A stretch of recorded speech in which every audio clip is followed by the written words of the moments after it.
It's time for Supply Chain Now Radio, broadcasting live from the supply chain capital of the country, Atlanta, Georgia. Supply Chain Now Radio spotlights the best in all things supply chain. The people, the technologies, the best practices, and the critical issues of the day. And now, here are your hosts. Hey, good morning. Scott Luton back with you here on Supply Chain Now. Welcome back to the show. Today's show, we're not broadcasting from Atlanta, GA, where we typically are, the supply chain city. We're here in Las Vegas, Nevada, continuing our coverage of the Reverse Logistics Association Conference and Expo, the center of the universe for all things returns and reverse logistics. We've had the great opportunity to interview a wide range of thought leaders and supply chain leaders and get their takes on a variety of things, especially, as you might imagine, relating back to the ever more important world of reverse logistics. So we are going to continue that trend today. I think the hits are going to continue. I'm going to introduce my fearless co-host real quick, supply chain serial tech entrepreneur, supply chain adjutant and trusted advisor, Greg White. Greg, how you doing? I am doing great. It's great to be here. Oh, Again, in the center of the universe. It really At least for reverse logistics. That's right. We have had 12, 13 interviews, and we've just kind of hit a lucky streak, which is great here in Vegas. The last conversation was really a fascinating one on new generation uses of QR code, which doesn't sound exciting. But it does not at all. They're changing the world. And in fact, they said it was not exciting. Yeah. Right? But it was actually pretty exciting, so it's good. So let's tell more our listeners. Come. That's right, a lot more to come, especially this interview here today. We've managed to wrangle one of the keynotes here that we've already heard lots of feedback on. But let's tell our listeners on a quick programming note where they can find us, Greg. You know, they can find us on Apple Podcasts, Google Podcasts, Spotify, anywhere you get your podcasts. And don't forget YouTube. Ooh, that was good. Like yeah, that was good. Be sure to subscribe so you don't miss anything. Okay, so we're going to dive right into, as we mentioned, one of the key notes here that we've already heard big things about. I think he had a line of autographs as he wrapped up his presentation. Steve Koenig, who is Vice President of Research at the Consumer Technology Association. You might hear us refer to that as the CTA. Steve, good morning. Good morning. Great to be here. Great to have you. I tell you, we've enjoyed our quick sidebar before your keynote. And, you know, I think I heard a little buzz in the room as you were delivering. Well, I hope so. Because, you know, what's interesting about consumer tech is that, of course, it's today really covering the entire economy in various ways. But at the end of the day, we're all consumers. Yeah. So we are what I'm saying is we're the beneficiaries of a lot of this innovation, not only as business professionals but also as consumers. We get to play with this stuff, but a lot of the stuff that's happening when we think about especially digital health is, I mean, literally and figuratively going to impact our lives, our longevity, our well-being. Yeah. And certainly our kids' well-being Yes. and how they're developing into adults in so many different ways. Yeah. So if you can't tell, our listeners are in store for a great interactive and practical conversation, I believe. Informational and intriguing. All my I words out there. Man, that's good. Yesterday was all the re-words. Yes, right? Today's all I words. Okay, so before we talk shop, Steve, let's talk more about where you are from and your upbringing a bit. Give us the goods. Well, great. Well, first and foremost, I'm an American citizen, but more importantly, I'm a native Texan. Okay. So not an American citizen by choice, right? Yeah, Texas decided to join the United States. That's right. And then there was this little period of time where he decided to leave, and then we were kind of taken back. But the Republic of Texas. Yes, the Republic of Texas. Right. But yeah, native Texan. I grew up in Dallas-Fort Worth. Okay. Went to the University of North Texas. A lot of people here that have gone there. We had two people yesterday who either they or one of their children was studying supply chain at North Texas. That's Mean Green. Yeah. Mean Green. Yeah. So that was really good. And Texas. I nowadays live in the D.C. metro area where CTA is based, of course, for 20 years. But I got to be honest, man. I can't wait to get back to Texas. We've got a family farm in North Texas outside Wichita Falls, and A lot of history there and so forth. Nice piece of land. So that's waiting for me maybe in retirement. Love it. That's awesome. Is the traffic tougher in North Texas or D.C.? Wow. Well, depends on how willing you're long to wait behind a combine. Okay. Right, yeah, there you go. That's a good way to yeah, D.C. is let me just put it this way. There's a lot of friction. Yes. There's a lot of friction and beltway bandits, and it seems to get worse all the time. Yeah. But hey, Dallas too. I mean, they've building more highways and so forth, and so the traffic there is not great. Well, quick sidebar there. That final mile of e-commerce in these huge metro centers, it continues to get more challenging and more challenging. Right. We talked on a previous episode about micro warehousing and all the different ways that they're trying to figure out that urban logistics. Right. Well, and we saw pictures during the holiday season of stacks and stacks of boxes on the street in New York and some of these big urban centers, and where these goods are being stored in high-rise apartment buildings and things like that. So the more people you put in that final mile, the more complex and the more expensive and the more difficult that final mile delivery gets to be. Well, yeah, and it works because you've got the density of population there, of customers, and these days customer expectations, they want same-day delivery. That's right. And so you need these micro distribution centers, these depots, if you like, that maybe the usual suspects in kind of that logistical enterprise can kind of keep these micro centers topped up, but also why larger corporate entities like Amazon, they bought Whole Foods, and they're looking to use that as an ostensible addition to their warehouse network for certain products and lines. Of course, groceries and so forth, but you also see deliveries to certain with these lockers and places to pick up. Yeah. So what really is this changing. company? Amazon? Okay. Yeah. You might have heard of them. Look up at it. I knew it was named after a river, but I couldn't remember. Well, the lockers you mentioned. So we were at a show in Austin, and not to get too far off topic, but Go for it. I wasn't exactly sure how that'd work and how convenient that would be, and when's it gonna hit the locker so that we can time our travel. We're like a charm. When we were out there at an EFT conference, and we were able to ship a couple things we needed. And as we're pumping gas at the 7-Eleven, we could it got delivered early, so we were able to time it perfectly, right? Yeah. And what's interesting is that at CES 2020, we saw kind of a home expression of this because we think about same-day delivery a lot. Grocery delivery is becoming a thing now, and less trips to the grocery store. I just order what I need online, and of course, you keep trend casting that. You've got smart appliances with predictive analytics. They know when you're fortunately, when you're down to your last beer, maybe, and so auto replenishment might work. But LG and Bosch both had a really interesting solution. So we've had smart locks for a while. Now we have smart doors. Love it. And these doors had these companion bins on the side, one of which is refrigerated. So if it's summertime and you need to top up your supply of ice cream, the person delivering that, you don't come home and have a big tub of melted ice cream. It stays Love cold. it. So these things, it's very 21st century. Yes. So less smart locks, maybe now smart doors. Yes. As technology becomes more and more prevalent, I think it reaches sort of a ethical boundary, and my immediate response to that is if you're too damn lazy to go get your own ice cream, do you really deserve ice cream? Great question. Great question. We're gonna answer that on episode 300. So stick around. Great question.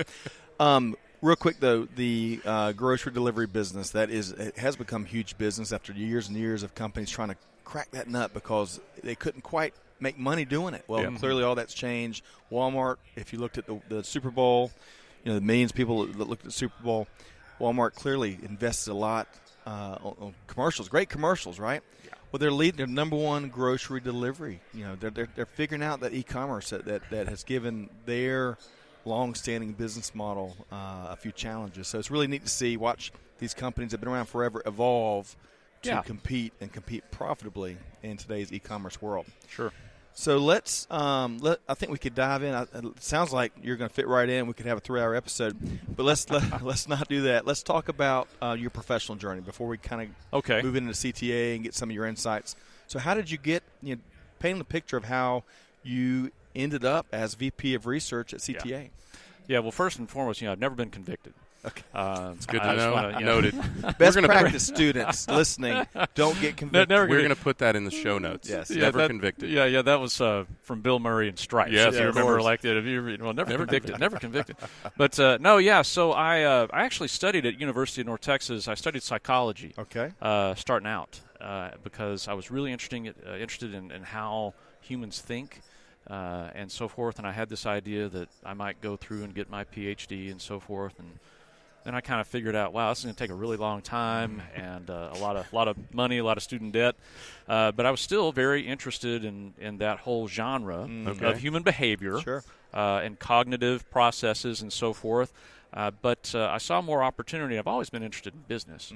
So I pivoted to marketing with a specialty in research. Okay. And so that really, frankly, kind of ticked both boxes. So really studying market research, studying markets, studying human behavior when you think about purchase patterns and shopping behavior and likes and dislikes of different products. Very, very interesting. And so, I when I graduated, I went to work for this little boutique firm in Dallas called ARS, not around anymore, but we were, this is in the mid-'90s, and so this is when PCs were still fairly new. Right. And really the Dells and gateways were starting to gain serious momentum, and there was this whole build-your-own ecosystem starting to take development. So we were really focused on that space, and my area of expertise were printers. And I remember... Why printers?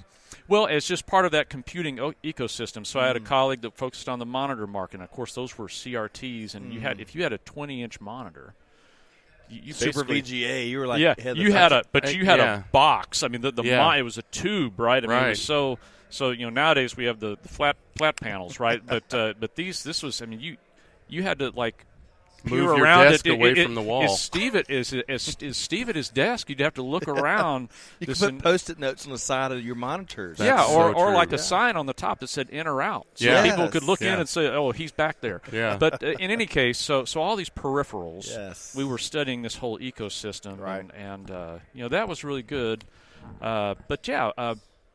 Went on to work for other research firms, but I had a really interesting year in tech journalism. Okay. I worked for Computer Retail Week, which sounds fascinating, doesn't it? It was a weekly Definitely had its day, didn't Definitely, it? Computer CRW. Retail. Yeah, so that's back when you had a lot of retailers. CompUSA, Computer City, Incredible Universe. Oh, my gosh. That we Tandy. used to, That's right. Tandy, that we used to call Incredible Universe, Incredible Overhead. Right. But in any case, a lot of these brands, these retail shops are gone. And do you remember that big, thick manual? It came out, I think, every month. It was called Computer Shopper. Yes. Computer shop, and it was all mail order catalogs, and I remember there was a company in there. It was all they sold were hard drives. It was called Dirt Cheap Drives. Dig it, but it was just, we would that was like our Bible. We're studying this thing, but we were looking at trends and so forth. But Computer Retail Week, we were all about computer retailing. Then the internet happened. And that's really when my career pivoted. In the late 90s, early 2000s, I moved from Texas up to Virginia, D.C. metro area, and went to work for a firm called PC Data that eventually got bought by NPD Group. But it really in that POS, electronics, PC software tracking space. I was there for a few years, and then in 2004 joined CTA, which was then Consumer Electronics Association, CEA, because our constituency were mostly, you guessed it, electronics manufacturers, and we had this budding constituency of retailers in the space. Well, fast forward, several years ago, we rebranded to Consumer Technology Association because it's really not just about devices these days. It's about broader technology innovation that we're seeing just really overlay the entire economy. So I've been at CTA for 16 years, and it's great. Wow. The fun is we're at this nexus of the industry, but also the economy. And so our membership constituency I've seen grow from just that core of electronics manufacturers, the usual suspects of Sony and Panasonic and LG, all these guys, and retailers thereof, to automotive, insurance companies, healthcare companies. Anybody who uses technology? I mean, is that essentially who's that? Yeah, that's well said. That's pretty much it. So our sorry, that was a line from Tommy Boy. I'm just kidding. Okay, yeah. Anything you want to keep cold. No, but I really. So I mean, we hear this story a lot, and that is that technology has become so pervasive that companies are becoming digitalized, whichever the right term is. And that they are, they're using technology in greater measure as part of their delivery or their solution. We like to say, every company is a tech company these days, or wants to be perceived as a tech company, which is why at CES, I think, yes, there are still, manifold gadgets, but it's not just a gadget show. I mean, there are a lot of other market plays there, and we had exhibitors like John Deere with a huge connected sprayer with this massive 120-foot wingspan, if you like. Sure. These big carbon fiber booms. And in 2019, they had a connected harvester. L'Oreal, P&G, Procter & Gamble, all these consumer package brands. Why?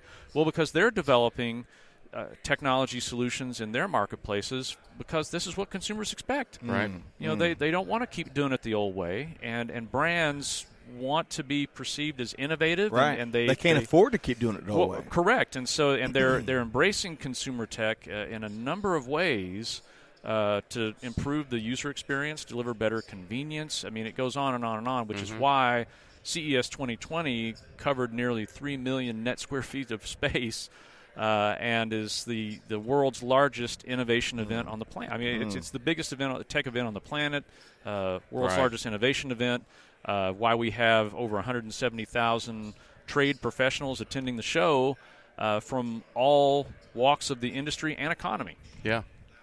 So let's talk more about your role at VP of Research and where your focus is and some of the, we'd like to steal, if you don't mind, some of your key takeaways from the keynote you gave earlier today, which, again, by the time this publishes, this will be a recap of that anyways. Yeah, that's true. No, it's good. No, it's good. So CTA, Consumer Technology Association, is the North American trade association for consumer tech. Right. And we've established that our constituency is beyond just the core device manufacturers. Very broad. Yeah, very, very broad.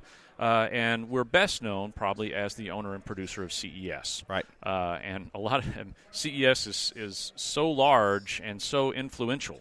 It is. That a lot of times we're thought of as a trade show with an association instead of an association with a trade show. Yeah.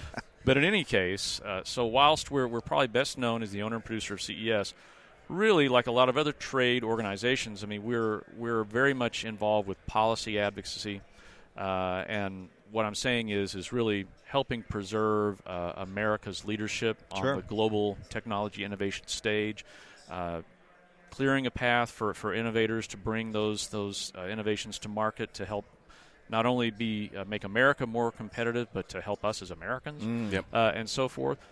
But research, my shop, is one of the things that really, I think, distinguishes CTA in that genre of trade associations, in that trade association space, because what we have, not a lot of other, very, very few, if any, have trade associations have what we have, which is the equivalent of a boutique research firm inside the walls of CTA. Right. Wow. A lot of times these associations can be so focused on membership or the events. That's right. Or even the education certifications. Yes. The research is often overlooked in this industry, at least from our experience, in the industry association space. And that's where some of the most value can be delivered to the market, right? Well, this is true, and a lot of trade associations, I mean, they use industry data, but they partner with a third party to get statistics that therefore describe their industry, like, forestry or paper products, something like this.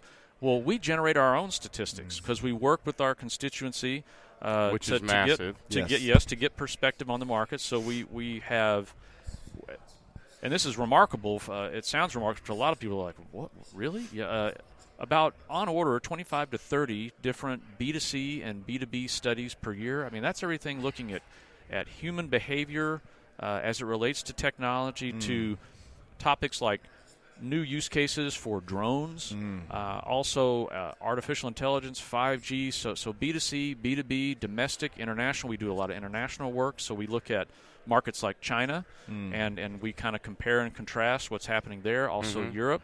We've done a lot of interesting work around notions of privacy and security and how that's developing globally, because it's not congruent. I mean, what we see today in tech is that a lot of these major technology themes are happening all around the world, not just in this place or that place, but they tend to evolve at different rates. And part of that's related to regulations, the regulatory environment, of course, in the EU, of course, where they have GDPR, which speaks to privacy and security. Right. And then you have kind of the other bookend is China, where you have really, let's be honest, no expectation of privacy. Right.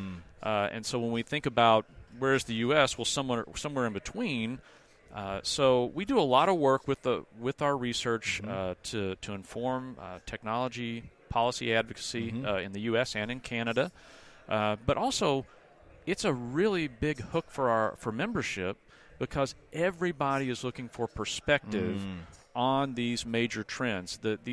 They want to. I think. Yeah. They want to know why it matters and how it's going to impact them, and they want to, from what we see at least, they want to bring it back down from the conceptual or the theoretical to how's it going to impact where we make our money or where we deliver value for our consumers, or they want to know why. The so what, right? Well, exactly. They want to know three things. They want to know what's happening in a given space. They want to know why does it matter, and then most importantly is, so what do I do about this? Yeah. Yep. And that's where our research really comes in, whether it's these say, consumer studies around human behavior as it relates to digital voice-activated digital assistants, and how people used to use an app for a certain thing, and now they're just talking to Alexa as one example. So that's a big shift in consumer behavior that's starting to gain momentum. Or sizing markets. We do robust forecasts across 300 different technology categories, so people can understand how big is this market, what's the opportunity, the total addressable market, but also the growth trajectory thereof, and so forth. Household penetration rates, ownership density, a lot of these metrics, installed base. And a lot of this comes into play, again, with the advocacy efforts, because we have the stats. So a lot of different regulatory folks, whether at the state level or the federal level, they want to do this or that, like energy use is a big topic. And they come to you, right? Well, we actually more, I think, go to them through different briefs and things, but we provide them. No, the actual installed base for this is thus and such, and so that we can work with government to help basically design more responsible, innovation-friendly legislation and policy that helps preserve America's competitiveness on the global stage. Love it. So shifting gears a smidge, because we could. There's so much you shared there, and the different angles of some of the research you published and the white papers and all. We could do a show on each of those. But each of those NCES, right? Yes, which distracts from CTA. I'm That's sure. Right. That's a good point. Yeah. So from your keynote here today, what do you, as you were able to gauge the audience, and I'm not sure if y'all had any Q&A, but what do you think left the biggest mark on the audience? What do you think that so John Gold was on the show earlier, and we were able to walk through some of his keynote as well. And I'm going to tell you, there's a couple of those nuggets that we were educated just sitting here and spending 45 minutes. And we had him share a couple things, about because there are misperceptions about e-commerce and how big it is, right? And John was able to address that. And questions about whether retail generally or retail or bricks and mortar retail is still growing, and it is. They're relevant, right? Right. So is there? Do you have? Yeah. So anything I think cool you can share. Well, I guess what I would like to share with our listeners is that is really my thesis on consumer tech, thinking that everybody's looking for perspective on tech innovation and what does all this stuff mean. And so I think when we look across the consumer tech landscape today, we think about devices and other hardware, software, apps, entertainment, content, social media, all these things. How do we describe that dynamic? Well, I think the last decade, last 10 years, really the answer would be IoT. The Internet of Things. A lot of things got connected in the last decade. So IoT is something we invoke that term routinely. Yeah. But what's happening now here in 2020, and what do we expect to really unfold over the next 10 years? And the answer there is, I think we're confronted with a new IoT, and that is the intelligence of things. The intelligence of things. And, of course, this new IoT, the intelligence of things, bears testimony to the fact that artificial intelligence is permeating every facet of our commerce and our culture. And so it's this new IoT, the intelligence of things. I mean, we as business people, we endorse AI's influence and impact on commerce because this is one way we improve profitability and return better shareholder equity through various efficiencies and improve and customer service and consumer experience. That too, all these things. But more broadly, I mean, this is how we grow our economy. We grow GDP and keep competing. So that's the commerce piece. We endorse that. But culture, this, as a researcher, this is what I really lean into and I find very fascinating, because what we're talking about is AI's influence on human behavior and how we think and approach different matters. And this is something that we've started to study more and more at CTA Research. And we did a study even as early as like August 2018, looking at consumers' adoption and use of voice-activated digital assistants. And the takeaways were really twofold. The first thing was that people weren't doing just a few things with them. Yes, I mean, there was some, like listening to music, checking the weather, basic internet search, these things. There were the usual suspects, up at the top. But then there was this very long tail of different applications, which speaks to the whole constellation of brands that are supporting digital assistants with a Google Action or an Alexa skill as a couple of examples. Right. I mean, I talk about if you need evidence for this, I mean, Pizza Hut has an Alexa skill. Right. So remember, you used to call the shop and order your pizza, and then they had an app. Well, now you can just order your pizza through Alexa. Also, who else has an Alexa skill? The Church of England. Okay. Prayer of the day so right there you've got pretty good bookends. Pizza and God. That in terms of if you need not evidence, sure what else you need at that. Yeah, you're right. Can you do confession yet? Yeah, well, maybe that's coming. Soon? Yeah, maybe that's coming. But so this long tail of actions that people were working with and using digital assistants for.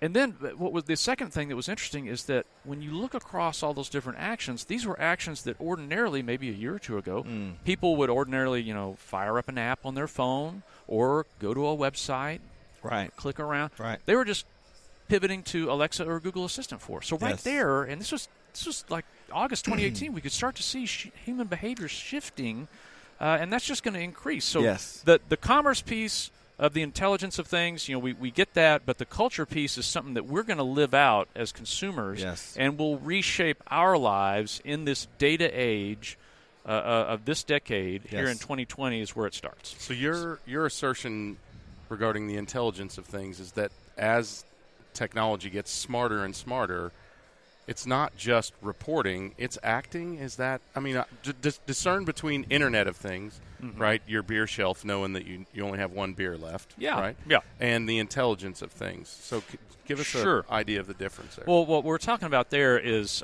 so AI, one aspect, there are many flavors of AI. So we have computer vision, machine learning, facial recognition, object detection. We talked about neural speech networks, recognition, all that stuff.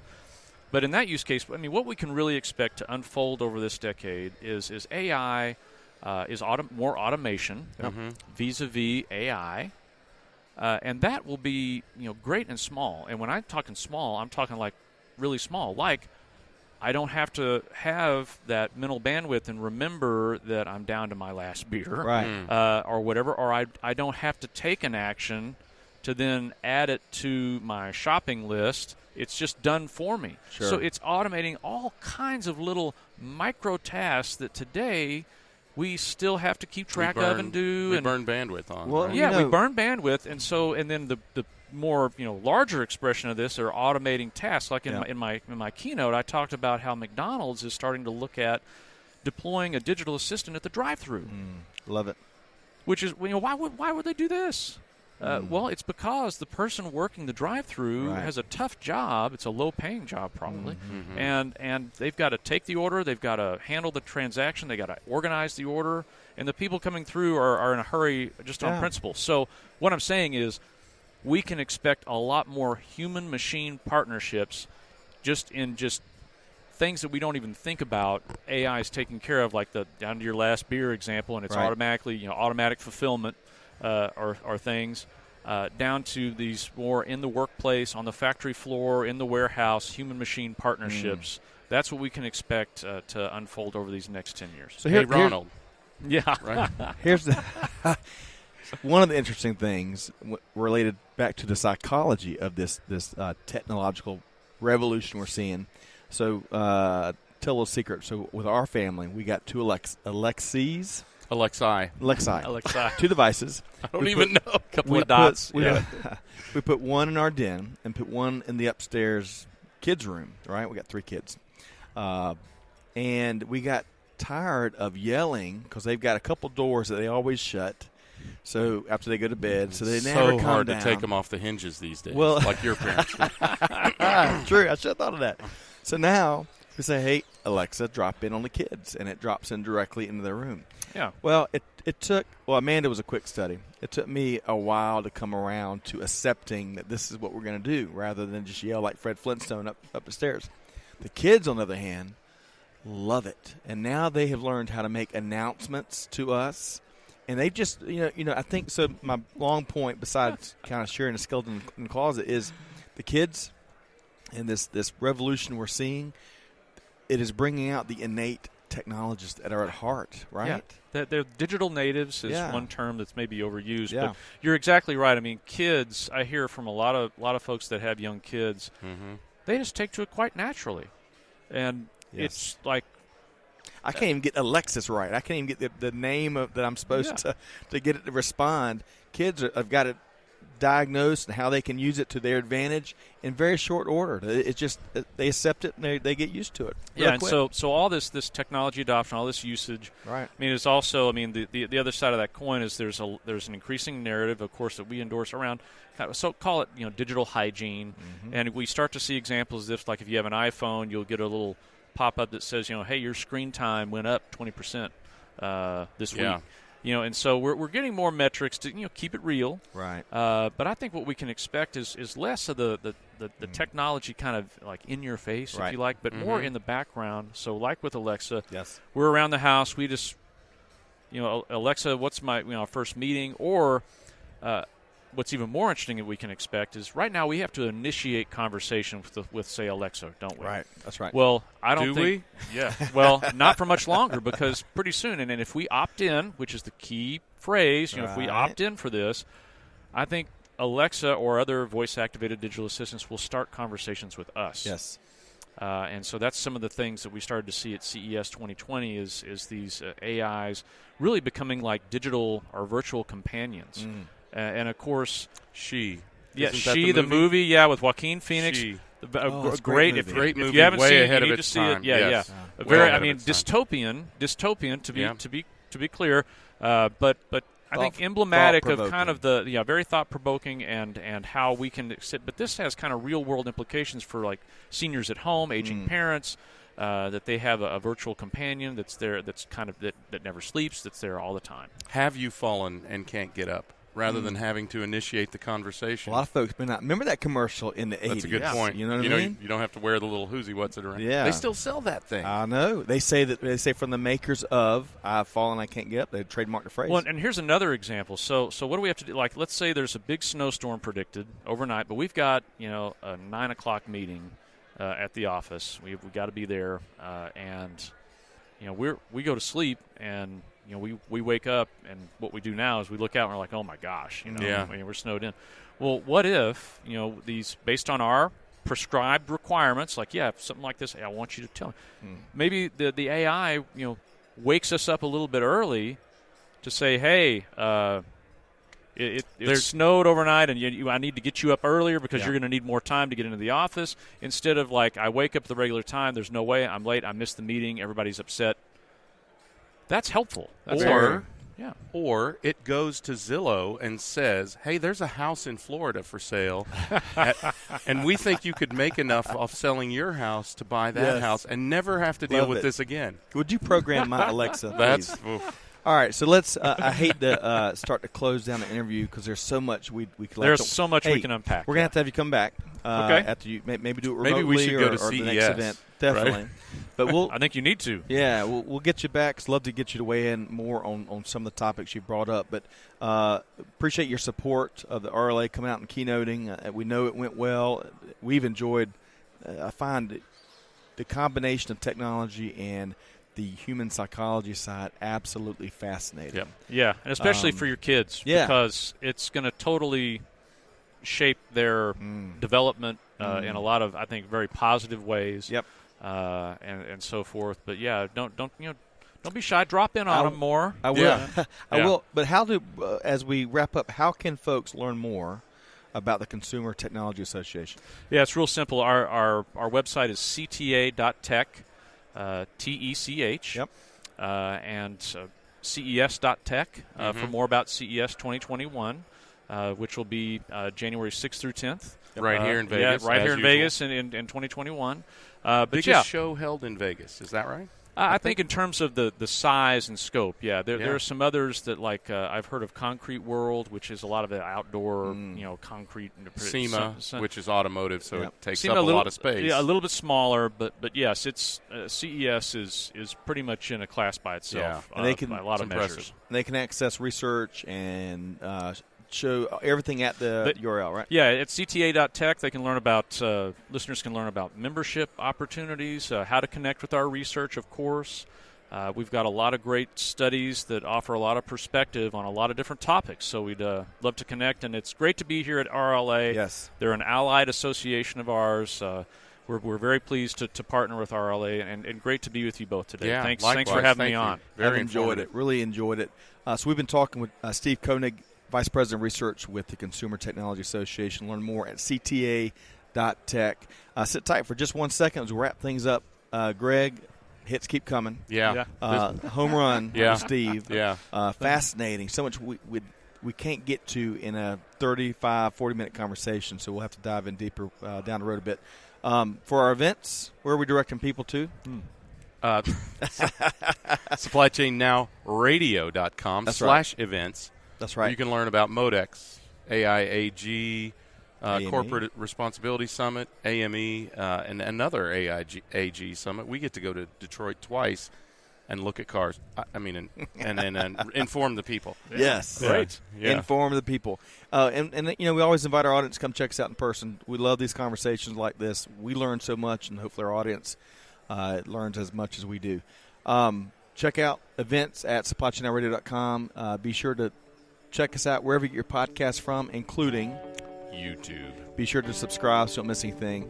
On behalf of Scott Luton, Greg White, stay tuned as we continue our live coverage of the Reverse Logistics Association Conference and Expo right here in Vegas, the center of the universe for all things returns and reverse logistics. We'll see you next time on Supply Chain Now. Thanks, everybody.